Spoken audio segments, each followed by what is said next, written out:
నమస్తే, welcome to our channel. Andhra Pradesh Congress committee అధ్యక్షురాలు షర్మిల గారు చిన్న శస్త్రచికిత్స జరిగింది, ఆసుపత్రిలో ఉన్నారు. ఈ అంశం గురించి ఈ రోజు మాట్లాడుకుందాం. మనతో ఉన్నారు పొలిటికల్ అనలిస్ట్ శ్రీలీల గారు. నమస్తే శ్రీలీల గారు. నమస్తే. షర్మిల గారు ఈరోజు ఏదో శస్త్రచికిత్స జరిగింది, అపోలో హాస్పిటల్లో ఉన్నారని అంటున్నారు. ఇంకా చాలా మంది కూటమి నేతలు కూడా ఆమె త్వరగా కోలుకోవాలని కోరుకుంటున్నారు. ఇప్పుడు దీని గురించి మీ అభిప్రాయం ఏంటి? వైఎస్ఆర్సీపీ పార్టీ వాళ్ళు ఎవరు కూడా స్పందించకపోగా ఎవరి గురించి అయితే మాట్లాడలేము. కానీ జగన్మోహన్ రెడ్డి గారు అంటే సొంత అన్నయ్య కదా. మరి బెంగళూరులో ఎక్కడో ఉన్న వ్యక్తి పిల్లా సాయికృష్ణ విషయానికి పరిగెత్తుకుంటా వచ్చాడు. తెనాలి గంజాయి బ్యాచ్ కోసం పరిగెత్తుకుంటా వచ్చాడు. అంబటి రాంబాబు కోసం, జోగి రమేష్ కోసం ఆగమేఘాల మీద అలసిపోయినా కూడా వచ్చేసాడు, ఇంకా ఎక్కడ ఆగకుండా. మరి అలాంటి వ్యక్తి ఈ రోజున సొంత చెల్లెల కోసం సరే నువ్వు రాకపోగా ఒక ట్వీట్ చేయటం గానీ, కనీసం పరామర్శించటం గానీ జరగలేదు అనేది ఈ రోజున అందరూ చర్చించుకుంటున్నారు. అంటే గతంలో షర్మిల గారు అన్న మాటలు తలుచుకుంటే మా అన్నయ్య ఒక్కడు చాలు 100 శత్రువులతో సమానం అని. ఎందుకు అంది ఆ మాట? అసలు అంటే జగన్ బ్యాచ్ ఏదైతే ఉందో వాళ్ళందరూ కూడా ఆవిడ్ని చాలా దుర్మార్గంగా, చాలా అంటే నీచమైన భాష ఉపయోగించి బూతులు తిట్టారా, క్యారెక్టర్ అసాసినేషన్ చేశారా. సరే వాళ్ళందరూ కూడా జగన్ గారిని ఏదో మెప్పించడానికో, జగన్ ఇచ్చే డబ్బుల కోసమో, లేకపోతే వాళ్ళ పార్టీ నుంచి వచ్చే డబ్బుల కోసమో చేశారు. వాళ్ళు ఏదో ఆనందం పొందారు అంటే జగన్ గారు కూడా అదే మాటలు. పసుపు చీర కట్టుకొని చంద్రబాబు నాయుడు కాళ్ళకి మోకరిల్లింది కాళ్ళ దగ్గర అని చెప్పేసి ఒక నీచమైన పదాలు ఉపయోగిస్తూ ఆవిడకి ఏదేదో ఇల్లీగల్ కాంటాక్ట్స్ ఉన్నాయని కూడా పాపం స్వయంగా షర్మిల ఈ విషయాల్ని బహిరంగంగా చెప్పి ఆవిడ కన్నీటి పర్యంతమైంది మనం ఎన్నో సందర్భాల్లో చూసాం. ఇవన్నీ చూసిన తర్వాత జగన్ ఒక సందర్భంలో మాట్లాడిన మాటలు వింటే ఇంకా బాధేస్తుంది. ఇంకా నాకు మీ మీద ప్రేమ చచ్చిపోయింది, మీ మీద నాకు ఇంకా మనసు మారిపోయింది అని చెప్పేసి. జగన్మోహన్ రెడ్డి జైల్లో ఉన్నప్పుడు మరి ఒక సీఎం గా ఆ కుర్చీలో కూర్చున్నాడంటే కారణం వైఎస్ షర్మిల, వైఎస్ విజయలక్ష్మి. వీళ్ళిద్దరూ కలిసి రాష్ట్రం అంతా తిరుగుతూ ఈ అందరినీ కూడా జగన్ గారికి ఓటేస్తే ఇలా ఉండిద్ది అలా ఉండిద్ది అని చెప్పేసి ప్రజలందరినీ కూడా ఏ విధంగా మౌలు చేశారు, ఏ విధంగా ఆ రోజున ఆ ఓట్లు 151 స్థానాలతో జగన్మోహన్ రెడ్డి ఆ రోజున గెలవటానికి కారణం వైఎస్ షర్మిల. మరి అలాంటి షర్మిల గారికి ఎంపీ టికెట్ ఇవ్వకపోగా జగన్ రాజకీయ వారసుడు ఒకడే ఉండాలి, అది నేనే రాజశేఖర్ రెడ్డికి, ఇంకెవరూ ఉండటానికి వీల్లేదు అని చెప్పి మాట్లాడటం, వాళ్ళ మధ్య చిన్న చిన్న విభేదాలు రావటం, ఆస్తి తగులవటం, వీళ్ళకి ఇవ్వాల్సినవి అవి కూడా ఆస్తులు ఇవ్వకుండా జగనే ఉంచుకోవటం, దాని మీద కోర్టులకు వెళ్ళటం, ఒకరి మీద ఒకరు ఈ కేసులు వేసుకోవటం, ఎంఓఏలు కూడా రాసుకున్నాం దానికి సంబంధించారంటే గిఫ్ట్ కింద రాసి ఇచ్చారని చెప్పేసి రకరకాలు ఇంకా వాళ్ళ ఇష్టం అనమాట. తల్లిని సైతం బయటికి గెంటేశాడు జగన్ రెడ్డి, చెల్లిని సైతం బయటికి గెంటేశాడు, బాబాయిని గొడ్డలతో వేసేశారు, బాబాయ్ కూతురికి న్యాయం చేయకపోగా ఈ రోజున నిజంగా ఇవన్నీ జరిగిన తర్వాత, ఎందుకంటే మనం చూసాం ముద్రగడ పద్మనాభం గారు అమ్మాయి విషయంలో ఏం జరిగిందో చూసాం. ఆడపిల్లని కనీసం చివరి క్షణాల్లో కూడా తండ్రిని చూసుకొని ఇవ్వకుండా చేయటమే కాకుండా ఆయనకు ప్రభుత్వ లాంఛనాలు కూడా దక్కకుండా చేశారు. ఈ రోజున మళ్ళీ నీచంగా ముద్రగడ పద్మనాభం కొడుకుని కూర్చోబెట్టి స్క్రిప్ట్ ఇచ్చి మా నాన్నగారు బ్రతుకున్నప్పుడే చెప్పాడు ప్రభుత్వ లాంఛనాలు వద్దని. ఎవరిస్తా ఉన్నారు అసలు? ఆ రోజు తెలియని విషయం అది. ఎంత సిల్లీగా వీళ్ళు దొరికిపోతారంటే తప్పులు చేసి, ఎంత కామెడీగా వీళ్ళు చేసిన స్క్రిప్ట్ ఉంటుందంటే ఇలాగా. అసలు ప్రభుత్వం అంతకు ముందు ఏదైనా ప్రకటిస్తే మీకు లాంఛనాలు ఉంటాయి అని చెప్పేసి అనుకోవచ్చు. ప్రభుత్వ లాంఛనాలని ప్రకటించక ముందే వీళ్ళు ఈ రోజున మా నాన్నగారు ఎప్పుడో వద్దన్నారు, ఆయన ఏమన్నా ఇప్పుడు అధికారంలో అనుభవిస్తూ ఉండి ఒక పదవిలో ఉంటే సరే ఆల్రెడీ పదవిలో ఉన్నారు కాబట్టి ప్రభుత్వ లాంఛనాలతో సాగనంపాలి కాబట్టి ఓకే తనకు ఇష్టం లేదని చెప్పారేమోనని ఈ వైఎస్ఆర్సీపీ పార్టీ వాళ్ళ స్క్రిప్ట్ ఈ విధంగా చదువుతూ ఇంకా అసలు వాళ్ళు ఎవరో కూడా తెలియని వ్యక్తులు కూడా ప్రజల్లోకి వచ్చి నవ్వులు పాలవుతున్నారు అంటే వీళ్ళ పార్టీ విధి విధానాలు ఏంటి, వీళ్ళకంటూ ఒక క్రమశిక్షణ కానీ కట్టుబాటు కానీ ఉందా అంటే లేదు అనేది మాత్రం క్లియర్గా అర్థమవుతుంది. ఇప్పుడు వైసీపీ పార్టీ అనే కాదు, ఎక్కడైనా మహిళలకి అవమానం చేయకూడదు, స్త్రీలను గౌరవించాలి చెప్తూనే ఉంటారు కదా. మరి ఇప్పుడు పార్టీల్లోనే ఇలా ఉంటే మామూలు మహిళలకి ఏ రకమైన? ఇంకా జగన్మోహన్ రెడ్డి అధికారంలో ఉన్నాడంటే రక్షణ ఉందా లేదా అనేది అందరికీ తెలిసిన విషయం.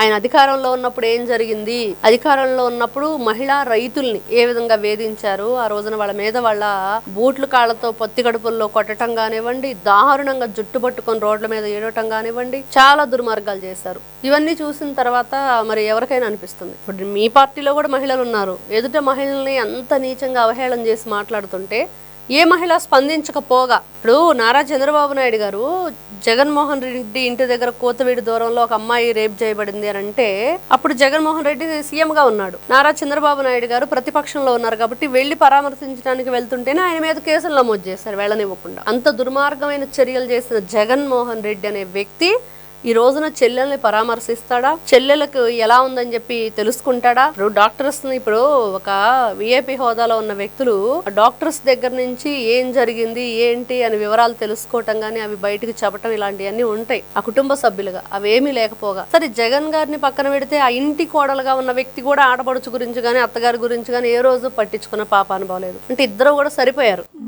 భార్య భర్తలు. వీళ్ళకి 2 ఆడపిల్లలు ఉన్నారు. రేపు ఆ 2 ఆడపిల్లలు కూడా మరి వీళ్ళ పరిస్థితి ఏంటి? వీళ్ళకి తాతకు పెట్టింది తరతరాలకి ఉండిద్ది అన్నట్లుగా ఎక్కడికి పోదు అనేది గుర్తు పెట్టుకోవాలి. రేపు మన పిల్లలు ఈ రోజున మనం చూస్తున్నాం ఎన్నో మనల్ని అనుకరిస్తారు అంటే ఇట్లాంటివన్నీ జరుగుతూ ఉంటాయి. అవన్నీ కూడా గుర్తు చేసుకోవాలి. జగన్మోహన్ రెడ్డి పరిపాలన ఎలా కొనసాగింది, ఆయన అధికారంలో ఉన్నప్పుడు మహిళల మీద ఎలాంటి దాష్టికాలకు పాల్పడ్డారు, ఎంత నీచంగా వీళ్ళు ప్రవర్తించారు అనేది మనం ఎప్పటికప్పుడే చూస్తూ ఉన్నాం. ఈ రోజుకి కూడా వాళ్ళు వస్తే మేము ఏం చేస్తామనేది కూడా చెప్తున్నారు. మేము 2029లో వస్తే ఏం చేస్తామని చెప్తున్నారు. వాళ్ళ ఛానల్లో రాసే రాతలు, వాళ్ళ పేపర్లో రాసే రాతలు, వాళ్ళు మాట్లాడుతున్నవి వేసీల రాజధాని అంటూ నీచమైన భాష మాట్లాడుతూ, అంటే ఒక పుట్టుక గురించి కూడా మాట్లాడి ఇంకా దిగజారిపోయి వీళ్ళు ఇలాంటి నీచమైన సంస్కృతి తెరలేపిన వీళ్ళకి ప్రేమ, ఆప్యాయత, అనుబంధాలు, ఆత్మీయతలు, ఆ చెల్లి అనే ఒక ప్రేమ ఉండిద్దానంటే ఉండదు అనటానికి మాత్రం ఈ రోజున మళ్ళీ జగన్ రెడ్డి నిరూపించుకున్నాడు. ఇప్పుడు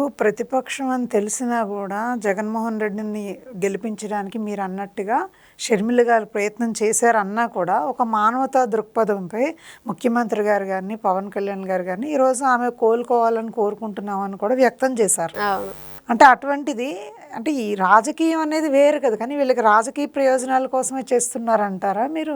అంటే రాజకీయ ప్రయోజనాలు అంటే ఇక్కడ ఒకటండి, ఎవరైనా సరే ఇప్పుడు గతంలో రాజశేఖర రెడ్డి గారు ముఖ్యమంత్రిగా ఉన్నారు, నారా చంద్రబాబు నాయుడు గారు ముఖ్యమంత్రిగా ఉన్నారు. వాళ్ళిద్దరు కలిసి రాజకీయ జీవితం ఎలా ఉండేది అనేది అందరం చూసాం. వాళ్ళ చెలోక్తులు కానీ చమక్కులు కానీ వాళ్ళు అసెంబ్లీ జరుగుతుందంటే ప్రతి ఒక్కరం కూడా చాలా ఇష్టంగా చూసేవాళ్ళం. అంత హుందాతనంగా గౌరవంగా జరిగేది. ఒకరి మీద ఒకరు జోకులు వేసుకున్నా కూడా చాలా రాయల్టీ ఉండేది. అప్పుడు ఒక రాజకీయానికి వాళ్ళు చాలా అలాగా అంటే ఆచంద్ర తారార్కం నిలిచిపోయే నేతలుగా ఉన్నారు. చంద్రబాబు నాయుడు గారు ఎంత హుందాతనంగా ఉండేవారు, కొణిజేటి రోసయ్య గారు ఎలా ఉండేవారు, వాళ్ళందరూ ఇప్పుడు వెంకయ్య నాయుడు గారు ఎలా ఉండేవాళ్ళు, వీళ్ళంతా ఆ సభని ఎంత గొప్పగా తీసుకెళ్లే వాళ్ళంటే ఇప్పుడు గౌరవ స్పీకర్గా ఉన్న అయ్యన్న పాత్రుడు గారు ఎంత గొప్పగా చేస్తున్నారు. కానీ జగన్మోహన్ రెడ్డి అనే వ్యక్తి మరి కనీసం ఆ హోదా గాని, ఆ హుందాతనం గాని, ఆ ప్రవర్తన విధానం గాని ఏది కూడా అంటే సినిమా డైలాగులు చెప్పుకుంటూ ఏదో ఎప్పుడు వచ్చిందన్నా బుల్లెట్ దిగిందా లేదా అని చెప్పేసి,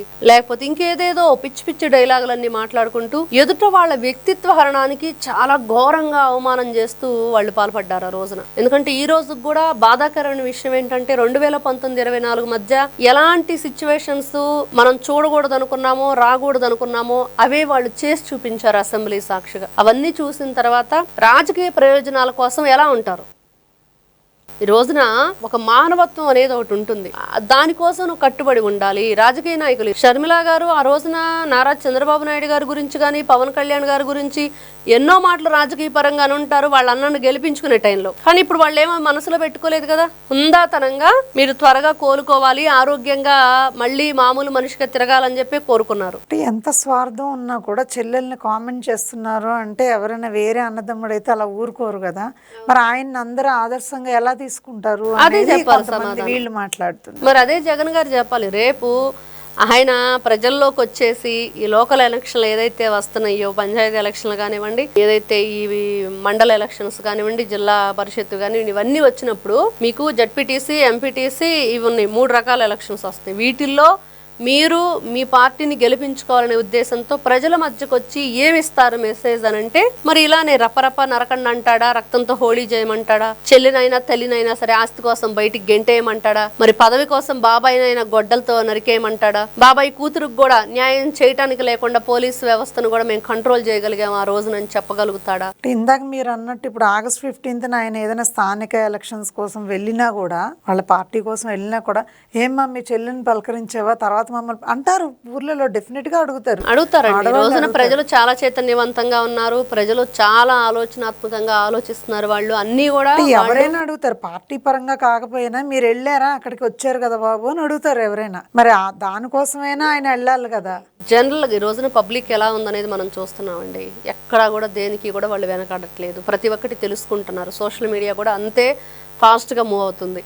ఆ ప్రతి ఒక్క విషయం కూడా ప్రతి ఎక్కడ ఉన్న నలుమూలలో ఉన్న వాళ్ళకి కూడా 4 గోడల మధ్య కూర్చున్నా కూడా తెలిసిపోతుంది. అట్లాంటప్పుడు దేన్ని దాయాలని చెప్పి చూస్తే దాగదు. ఈ రోజున జగన్ అనే వ్యక్తి చేసిన తప్పులన్నీ కూడా ప్రజలు లెక్కగడుతున్నారు. రేపు చక్రవడ్డీతో సహా తిరిగి ఇవ్వడానికి రెడీగా ఉన్నారనేది వాళ్ళు గుర్తుపెట్టుకోవాలి.